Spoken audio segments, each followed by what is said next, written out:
अब हजुरलाई काठमाडौँदेखि विराटनगरसम्म जानु छ भने सपनाको बिजनेस क्लासमा यात्रा गर्नुहोस् है। अनुसन्धानमा गाडी भित्र दर्शन गराउँछु होइन, कस्तो छ गाडी भनेर। अब गाडीमा छिर्ने बित्तिकै तपाईँले हेर्न सक्नुहुन्छ 2x2 को सोफा सिटर छ भने तपाईँ एक्लै हुनुहुन्छ भने हजुरको लागि सिङ्गलको सिट पनि छ होइन। तपाईँले म सिटमा बसेर देखाउँछु टक्कसँग होइन के फेसिलिटी छ भनेर है।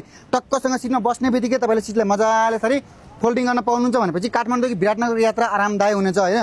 अब यो गाडी भनेको एसीवाला गाडी हो भनेपछि तपाईँले चार्जिङ पोर्ट पनि दिएको छ, जसमा तपाईँले नेपाली पिनवाला चार्जिङ लगाएर मजाले चार्ज गर्न सक्नुहुन्छ भने छेउमा झ्यालदेखि लिएर एसीको अब मजाले माथिबाट खलल आइरहेछ भने फ्यानदेखि लिएर सम्पूर्ण कुराको बन्दोबस्त छ।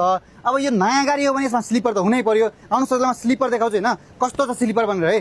टक्कसँग स्लिपर हेर्नुहुन्छ भनेपछि तल माथि दुवै स्लिपर छ होइन। अब स्लिपरमा खास विशेषताहरू के छ भनेपछि स्लिपर एकदम निट एन्ड क्लिन छ भने तपाईँले सिसाको पनि बन्दोबस्त छ, जसमा तपाईँले प्राइभेसीको पुरै मेन्टेन गरेर राखेछ भने तपाईँले एलइडी टिभीदेखि लिएर सम्पूर्ण कुराको बन्दोबस्त छ है।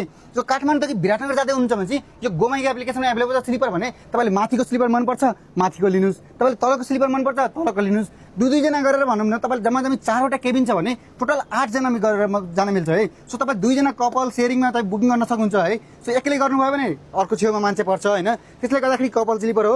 तपाईँले 2 जना गरेर फ्रेन्ड फ्यामिली जोसुकै सँग बुकिङ गर्नुहोस् र गोमाइको एपमा गएर सम्पूर्ण टिकट एभाइलेबल छ भने आजै गएर गोमाइको एप्लिकेसन डाउनलोड गर्नुहोस् र मजाले सिट सुरक्षित गरेर सुरुदेखि लास्टसम्म सिट बवालै छ। हजुरको सामानको लागि सुरक्षाको लागि के छ भने चाहिँ गाडीमा सीसीटीभीदेखि लिएर एलइडी टिभी छ इन्टरटेनमेन्टको लागि भनेपछि म्युजिक सिस्टम पनि बवालै छ गाडीमा। सो डाउनलोड गर्नुहोस् गोमाइको एप्लिकेसन या तल दिएको व्हाट्सएप नम्बरबाट पनि मेसेज गरेर बुक गर्न मिल्छ भने एप्लिकेसनमा घरबाटै मोबाइलबाटै बुक गर्न मिल्छ भने डाउनलोड गर्नुहोस् गोमाइको एप। धन्यवाद।